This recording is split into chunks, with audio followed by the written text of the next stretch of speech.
It's an all too familiar scene today. The Austin skyline dwarfed by a towering plume of smoke. And that big fire out by the city's water treatment plant, just one of several today that broke out in the high wind whipping through central Texas. The Night Beat's Chris Betts is live inside the plant with a look at that fire tonight. Chris?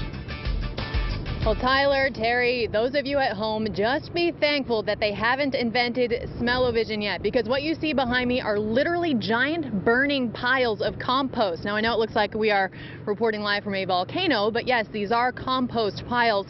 This fire at the biosolid treatment plant is still contained tonight, but as long as these winds continue to blow, so will that smoke.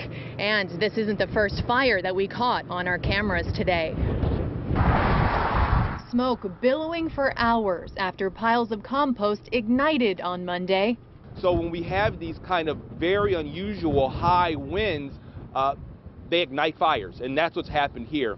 Jason Hill with the Austin Water Department says the smoke from the Hornsby Bend biosolids plant is not toxic, but firefighters have responded to several medical calls from a nearby community. The smoke could cause problems if you do have trouble breathing or have asthma problems, and Austin Fire is on the scene. There are acres of this compost that are on fire, so what crews are trying to do is not put out the flames, but to contain them. The wind is making it very difficult to actually put the fires out.